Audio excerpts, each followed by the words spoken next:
Hey guys, welcome back to the Hear Me Roar pod. I am Toby and my co-host is none other than the Kate Save, which you might know her from Shark Tank. She's also founder of BeFit Foods and picked up Telstra's Business of the Year award too. Kate? Well, Toby, you've got a super impressive CV, 25 years in global commercialisation experience, and you founded Creative Cubes, Australia's leading co-working space and real estate business. All right, let's get on with the pod. So Kate, welcome back to the show. So good to be back. I drive a Tesla, and most recently we got Grok. Oh, yeah. Injected into the operating system. Amazing. So really cool. I actually came home from Adelaide last week, and we've got our leadership offsite happening next week here, and we're flying in some staff. And left Adelaide, and one of the staff members was like, yeah, I'm going to stay at this hotel. I was like, mate, that's a garbage hotel. Don't stay there. Oh, it sounded good. It was really central, local. I was like, that's where local knowledge comes in. So I'm driving home, and I actually asked Simon specifically, what's the budget? And he goes, HR said anything under $300 and I'm good. I was like, all right, bear with me. So I get in the car. I go, hey, Grok, I've got some staff coming in. I need to put them up in a hotel for a few nights. Can you please give me a great hotel that's got great specials on, da-da-da-da. And it just like told me exactly how much, where to book, et cetera, et cetera. And I was like, hey, can you actually send me, dial their phone number, please, and I'll make a reservation. And so literally at the press of my button, I'm having a conversation with AI in my car, making 2 hotel reservations. So seamless. So good, yes. So, it's so amazing. Do you use any bots or Chat. Or ChatGPT? Do you trust ChatGPT? No. You're only on ChatGPT? Yeah. The premium. Yeah. Okay. I have to ask it a few times. Okay. Yeah. Have you trained it at all? A little bit, not as much as, like, we've had some pretty phenomenal AI guys in here. So I'd love some. Well, Justin Cabani, who was an early, I think he was even our first. He was, He helped me, train. When I say train, it's like 10 push-ups. You're actually just putting in content that is more relevant to you and a whole bunch of stuff. And so I've got this thing now. I've got them both. I've got used ChatGPT, which I don't trust a lot, but it's just so user-friendly and so convenient. But I like Grok because I'm an Elon fan. And both of them are neck and neck. Some of it I use Grok for sort of personal stuff and GPT for business stuff. But I don't have a whole lot of trust in Sam Altman as I do with Elon.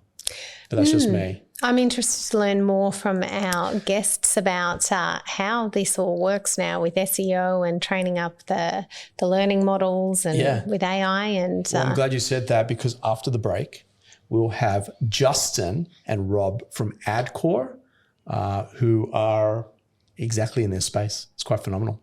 Guys, I want to introduce you to Rise, a business cohort like no other. So what is the Rise Network? Rise Network is a curated inner circle of 10 to 12 like-minded peers designed to provide a confidential, high-trust environment where business owners and leaders can gain strategic insights, actionable solutions, and lasting relationships. Rise isn't just networking, it's a game-changing business support system. It has strategic problem solving built in, expert facilitation, actionable insights, long-term impact and authentic relationships, and it's based exclusively around high-trust cohorts. For your membership, you gain full access to Creative Cubes. That means you can drop in when you're on the run to use the meeting rooms, breakout spaces, or even just dock in for the day. We wanted to serve the underserved, the people that do need the help, do need the support, don't necessarily have the funds to be able to do it, and don't necessarily fit into one of these other organizations. And so that's where Rise kind of came from. So there you have it, guys. Go to werise.au, and I hope to see you at one of our cohorts soon. Guys, welcome to the pod.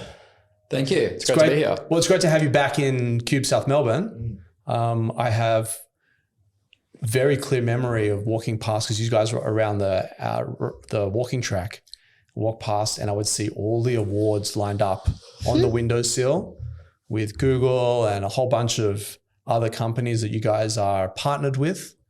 How's business? What's going on? Business is going really well. Yeah. Since we last met, well, we were here a few years ago, we've evolved as an agency to being a full service agency. So historically, we were just a performance only. So typically Google, TikTok, Meta. And we evolved about 2 years ago due to huge demand and appetite from the market saying, we need you to do more. Yep. There was a couple of times where, clients were growing and then going because we were just one thing. Yep. But what we were finding from CMOs is they wanted one throat to choke. Yep. So they wanted us to not just do performance, but they wanted us to have a full, 360-degree view of what's happening within their account. Yep. And be not just maybe ads focused, but also other channels like SEO and the growing LLMs, which we'll talk through today. Yeah, amazing. And Justin? Yeah, I know. It's amazing to see kind of where we came into the offices here. I think during like lockdown periods as well, in between. It was all a that, dark we had time. Yeah, let's not mention that. No, exactly. We won't bring up that period, but obviously the team's grown a lot. We've got about 20 people locally in Melbourne now, and bringing in services like affiliates, SEO, GEO, AIO, whatever acronym you want to use, and with the paid element as well, and tying in all the strategies together so they're not conflicting. Like Rob said, one throat to choke, but unifying the strategies everywhere. Yeah, super interesting, right? So the world's changed dramatically. I mean, your industry is probably having the biggest, I think, boom, as well as like, holy shit, like, how do I get a group? It's like, if I'm a company, like, how do I get a group of all this change very quickly, right? So I can imagine people are calling on you guys for a whole host of things that probably historically was not part of the focus. Yeah, it's an interesting part because AI has been in from a digital perspective into Google Ads, into Meta for quite a number of years, and it's been into the structure of the campaigns that we use. So we've been using it for a while, but Target ROAS, CPA.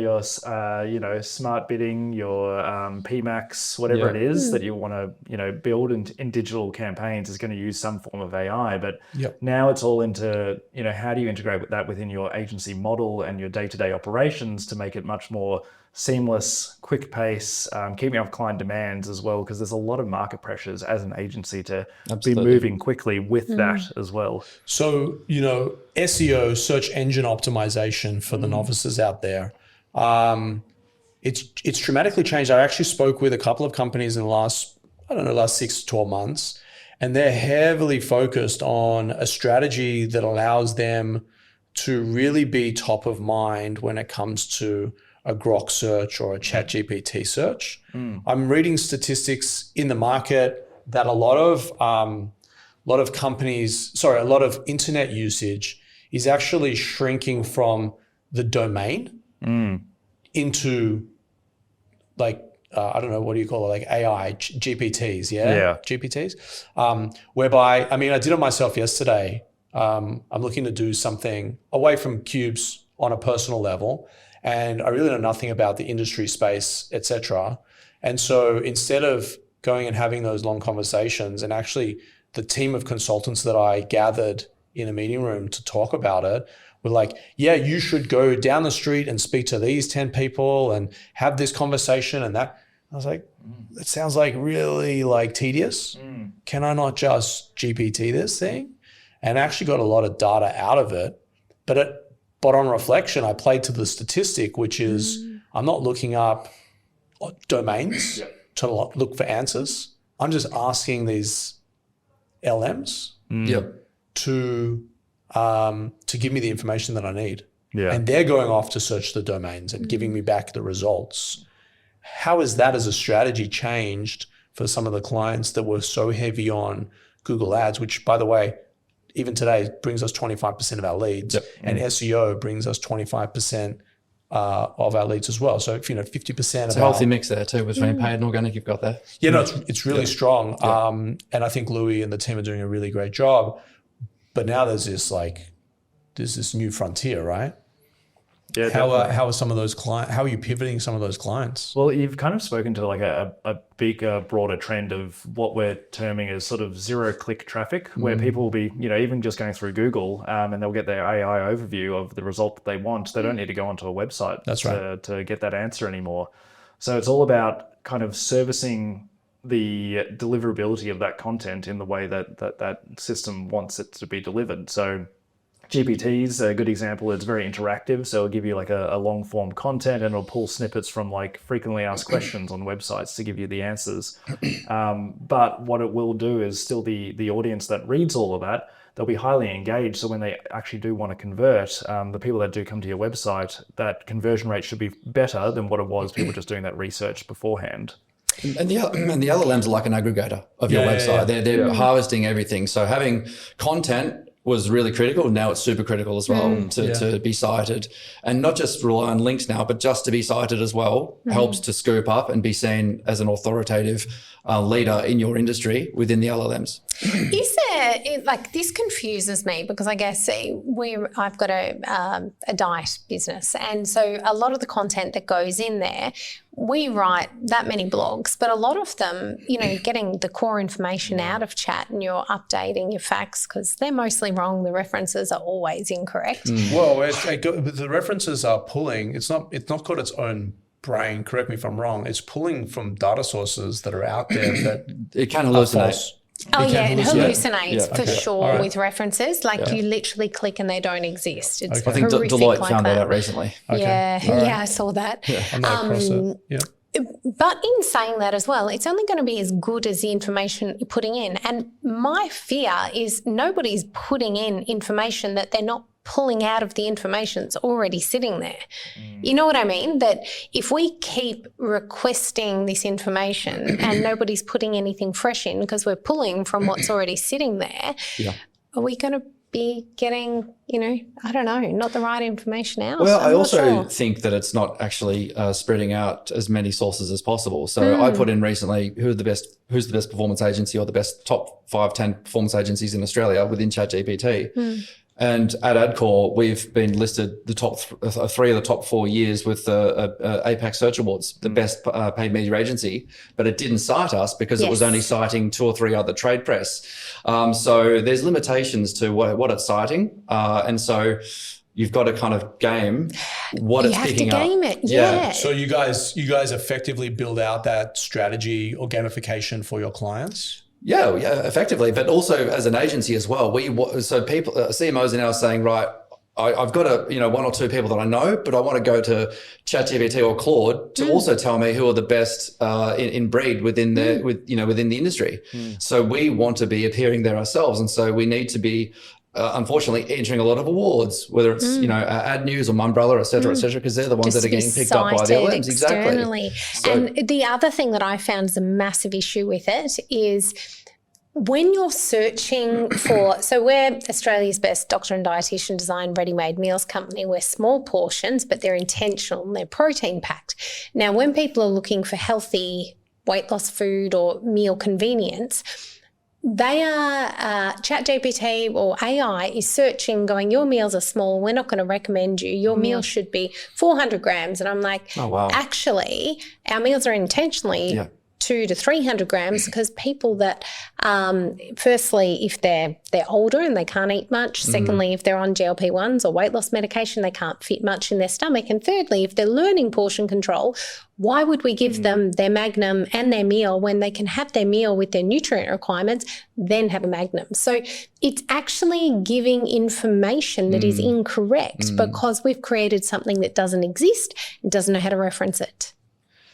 I think that's a grey area, particularly when it comes to pharma, medical advice. Medical advice, as we probably know as well, is a really challenging, and Sam Altman has been on podcasts before about certain areas where, it's referenced how people should think about, suicide ideation. And it's really, these are things where you're playing God.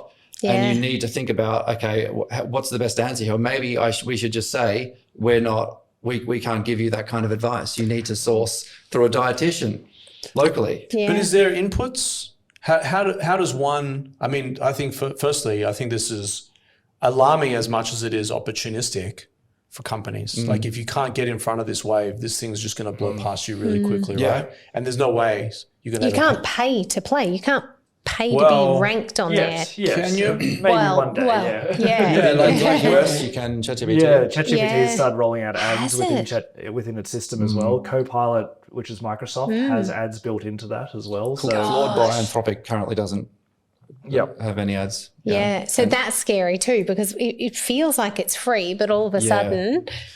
They're building audiences, right? And that's what Meta did as well. It wanted to build a community first before it wanted to commercialize and monetize it. So bring in the people, then go for it. You are the product. You are the product.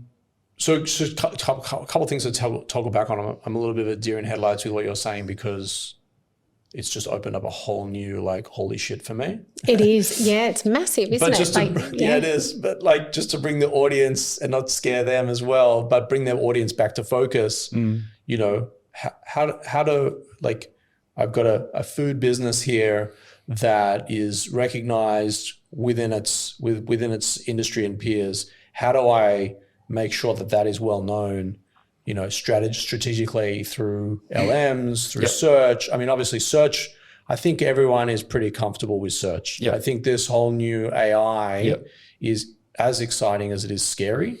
And depending on what day it is and what it's doing, like, my car drove me here today. I put in the address, I typed in Creative Cubes South Melbourne, and I hit drive, and it reversed the car out of the driveway, stopped at all the lights, and it was like precision driving whilst I was on conference calls, paying attention to the road, but not having to hold the wheel. I love AI for that. But then you see Waymo stuck between the traffic lights and the boom gates of a train overpass or a level crossing. That scares the shit out of me, right? So coming back to you guys, because you guys are our guests today, I've got a company. Let's use Kate's example, or Kate as the example. Like, I'm coming to you and going, help. Where do you start? Well, I think digital PR is crucial. It's having either you working with a consultant or someone in house that has a Rolodex of contacts of journalists, and being authoritative and having interviews, being within mainstream mastheads and publishers, and getting your brand out there through authoritative means. I think that would be key to ensuring that you are scooped up within the LLMs. Or in an organic sense. And definitely trying to understand exactly what the LLMs are, what information they're pulling from when your consumers are asking for that information. Okay, where do I go for my food recommendations as well? What content source are they pulling it from? And then having a strategy to deliver on that. And like what Rob's saying, whether that's content PR and having specific content for those areas is really, really important. Like the example that you gave before around, Adcore agencies, like it's, focusing on the review platforms that are important to ChatGPT, not just focusing on Google reviews, but maybe going on to Crunch as well. We found for our industry, it is product review, which is one we've never focused on, which is a real pain in the butt, because that is not where our good reviews were sitting. So, and then it's gaming it, because now it's like, okay, everyone, can you copy your review and put it over here? Because that's what the large language model's pulling. So the gamification of it is, it's not, it's frightening. Kate, it is, but this is the new court. Like, this is a la basketball. So this, the basketball court or the business court is changed. I wrote an article this morning, actually, coincidentally, on LinkedIn. Like, commercial real estate, there's nothing wrong with it. It's just the usage has changed. People want flexibility, and if you're trying to still take them back to traditional stuff, you're going to have empty buildings. And so service and experience and flexibility and plug and play is the new paradigm for us. Makes sense. Which is my game. But traditional landlords are like, they don't put enough emphasis on it, and some of their buildings are sitting vacant as a result. So what mix are you seeing your clients spend over? So like we talked about, you're doing 25% on your Well, actually, Google so ads and so if I look organic? at the pie, I say comfortably 25% is SEO, 25% is SEM, and then 500 different other things bring me in the other 50%. What do you guys see?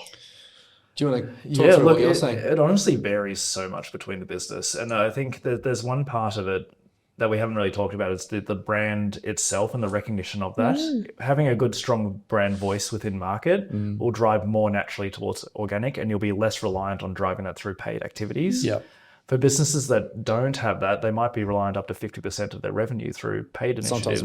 Sometimes more as well. So there's a portion of it that you've got to have a healthy mix of all of it, but also, getting your name out in market and building that relationship with businesses like yourself, to actually, make sure you're not just purely reliant on the paid portion. Yeah, because brand equity, as you know, Toby, as well. Yes. You through sponsoring of the Phoenix, the sports as well, the basketball team.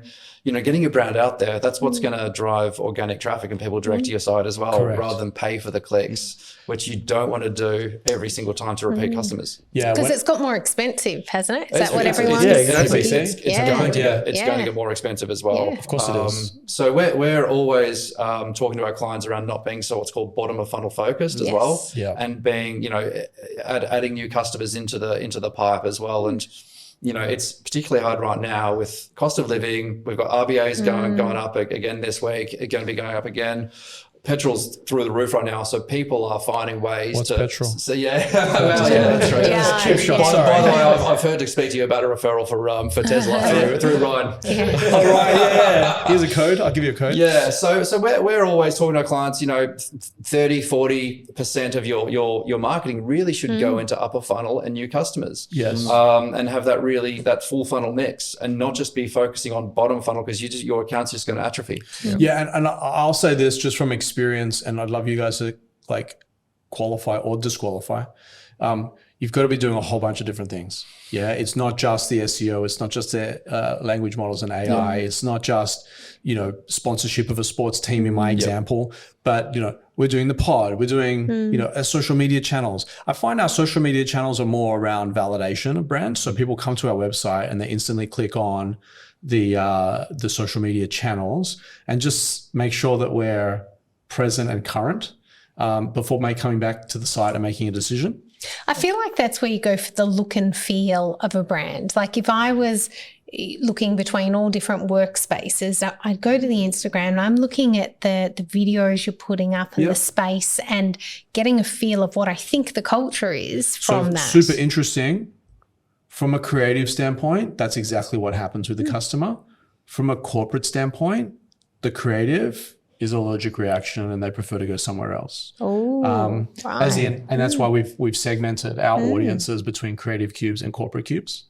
The creative cubes customer doesn't really want to go to the corporate cube spaces, and the corporate cube customers don't want to come to the creative spaces. Makes sense. But we're serving both audiences with different products and services, and different spaces and places. But it's the same service and it's the same experience from a meat and potatoes perspective. But just to dial it back to the focus, Kate, you're in your mid 40s, and you display a certain, your search and the way in which you go about procuring is very different to someone older and younger than you. Different demographics, different businesses, different knowledge sets. And so, I guess the work of you guys is this would be amazing if I had 35,000 Kates in the building, but the reality is there's 35,000 different members at Cubes, and everyone has their half a beat nuance and difference. Yeah. And we as a brand, we as an organization need to work out how to message all of those personalities. Obviously bucketing people and segmenting audiences and all that sort of stuff, but the stuff that appeals to you may not appeal to the corporate client. So what role is AI playing in your space in terms of audiences and targeting audiences? Well, yeah, like I was sort of touching on before, the campaigns that we use across Meta, Google, it's all sort of AIs built into that algorithm. So you're not really giving the reins entirely, but you're giving them more control to deliver your content to the right person at the right time. So Meta's Advantage Plus system does that. Or, you put in your parameters of what your customer looks like, and they'll go out and source new customers for you. We can talk a little bit around first-party audiences as well. Well, that's a good point as well. And that input of who your customer looks like is really built on your first-party data as well. What tracking and what CRM system are you using to pull that data together and then give it to the models to find more customers that look like it as well? That's right. Yeah. Like audiences. Exactly. And like you touched on before, it's doing that at scale as well, trying to get out to so many people in an efficient way. Yep. Just on AI as well, all our departments are using AI in different ways, from the sales department to the affiliates department, SEO, which we mentioned as well, and also MMM. So we've got our own marketing mix modeling department as well. That's very much data-led, which we can go through as well. But there's one area as well called our Creative Studio that we've launched about 6 months ago. That is AI-led, and we're creating TVC quality commercials for our clients at a tenth of the cost that it would cost to go out on production. Through Silicon? Through my colleagues, but using different professional suites, but also our own inputs. Yeah, okay. And they're almost like directors and producers. So everything is mapped around lip syncing to lighting, like we are here today. Everything is done, but at no offsite cost. So we're talking to clients right now that are paying 7 figures a year in creative costs. We're able to look at reducing that by half, and not using any actors. Sorry for the actors out there, right, yeah. and any costs as well. But like this is a big thing, and so there's going to be, we talked about retailers and clients are looking to save, a cost and a line item. This is one area that's massively affecting creative costs right now in a good way for businesses.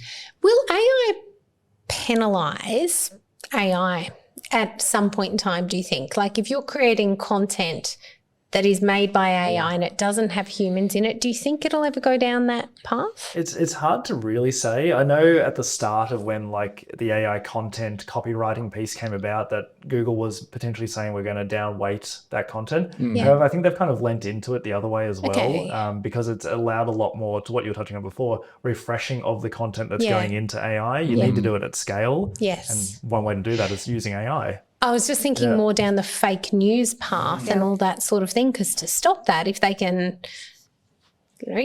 see that it's AI, is that a way of kind of stopping Meta some of that? And X have talked a lot about that. Trying to, I love X for that. Like the amount of times where someone's mouthed off on X and the first comment is at Grok, please validate. Yeah. And then the next comment is a response from Grok saying, actually, it's fake news. This is from a flippant site that has no credibility and actually pulls the pants down of the actors, so as to speak. It's really phenomenal. I don't really play on the Facebook side of things, so I don't know what Zuck and his team are doing by comparison. But like, I love the hip check. The politicians cop it the most in this country, and I'm just watch the comments, but. The politicians will put out a post and then someone will ask, Grok, is this true? And more often than not, it's fake news, Kate. Fake news. Guys, I'm going to link all your details in the description. So if you're following along, driving or listening on Spotify or Apple iTunes or any other channel, just click on the link. I will click Justin and Rob's LinkedIn bios there so you can DM with them directly. Guys, firstly, thank you for coming on. Secondly, I would love to have you come back as we evolve, because this is it's moving at pace. So I'd love to have you come back on in a few months to just sort of give us an update of, big crazy stuff that's happening in your world. We'd be honored. Yeah, of course. But moreover, like, I'm sad that you're not here, but I'm also glad that you're not here because I'm not sure we have enough room for all your awards and all the stuff that you are collecting from all these amazing partners that you work with. But as a huge fan, I'm like so proud and so excited for the world that's in front of you and the path that you're on. So with that, we're going to jump to a quick break from Luna and we'll be back to wrap. Luna.co is a great place for you and your business to start off with phenomenal accounting and legal services. So if you're a startup or a scale-up looking for legal and finance support, or alternatively looking to raise capital, Luna.co is where you need to be starting off. I'm the optimist, Kate, in this whole thing. I see it as, I often think about business. When I was a kid, I used to run athletics. And what I would do is, just as I'm taking the start line, I would look to my right and say, I can beat him. This guy on my left's going to be a problem, but I fancy my chances here to be able to get out of the gates fast. And then if I can just hold it, then I could place. And I think about that a lot because in business, there's a lot of people that are asleep at the wheel. Yes. There's a lot of people that are, this internet thing is a fad. You know, it's a phase. We'll get over it soon enough. I'm not putting my credit card into the internet. You know, I saw a recent post on social media where it's a video of a kid that said, what would blow your mind if you told yourself in the 90s what's going on now? And it's like, what do you mean I can FaceTime with someone overseas and have a video conference? And what do you mean our cars can drive themselves? And what do you mean I understand all the nutrition? You know, or mum and dad told me to look up my homework on the internet. I don't know what that is. Have you looked it up? Yeah, what's it? So where these guys at Adcore are going is actually they're plotting the path for the future viability, in my opinion, of a lot of their clients. Because if people snooze on this, I explained during COVID, it's a funny, but it's not a funny story. Like I made this joke. It wasn't a joke, but I painted this picture for my mum. You know, we had 4 or 5 buildings at the time, and no one was allowed to come to the office. And so my analogy was, Mum, I've got the best surf gear money can buy, the best board, the best wetsuits, the best wax, like the top of the range. And I pulled up to Bondi and some locals walked past down me on the beach and was going, mate, what's with all this gear? I was like, I'm here to surf. And like, there hasn't been a wave here in 5 years, you know, talking about the ban of people not being able to come to the office and referencing it like that. But and so I said, but Mum, one day the wave's going to come and I'm going to be best positioned with the best gear, i.e. I'm going to have the flex spaces, I'm going to have services, I'm going to have facilities and amenity that people are going to really want to just plug into, and things are just, I'm going to be in front of that wave. And my mom's like, look, I don't know what the future looks like, but my God, I hope you're right. And I'm not saying that I predicted the future because it was very dark for a long time. But the point of the conversation is if you don't have your gear ready to go, this wave's going to come, which is the new AI wave. And there's no amount of paddling if you miss the wave that's going to allow you to get back on. Yes. And so I encourage businesses out there to really lean into organizations like Adcore and really get a grip on what this is going to do to your business, how it's going to be transformative. You've heard from Rob talking about different divisions and companies and actors and people that these companies were spending, 7 figures with, that are somewhat relevant today, but there is a diminishing value. And so I'm excited for them because it's a great growth opportunity. I'm excited about AI, just all these little things that sweep up all the little long-tailed knickknacks that you've got to just deal with in the day can just get swept up into this big package. And I think that if we go back to the athletics call out, if you look at your competitors, if it's not you going to win the race, it's going to be one of them. Yes. And maybe it's not a one horse wins, but if you want to compete, this is a very, very, very important category and department within your organization that you need to have a very tight grip on. And I think so people aren't scared to go and find the people that have the expertise. Don't think you can chat GPT everything, because that is my issue with chat. When people are looking up their medical information, but you're not the doctor, you don't know what you're looking at. You don't know how to interpret that. You don't know that it's personalized. And I think the same about this space is you've got to know what you're looking at to ask the right questions and to validate the responses you're getting. Yep. And for that, there's got to be a lot of trust that goes into these platforms. Yes. Which is why I steer towards Elon and Grok, because I think he is legit. But there's a lot of other platforms well beyond that can bring you a superpower. But you got to tread carefully. But I think there's a huge market that's waiting for organizations that have been trotting along, but this thing could sort of take you literally to the next level. And I think that's really important. So guys, with that, we're going to wrap. Kate, thank you. All of the links and descriptions to Adcore, reach out to the guys if this is speaking to you. And I'll see you on the next one. See you then. Thank you.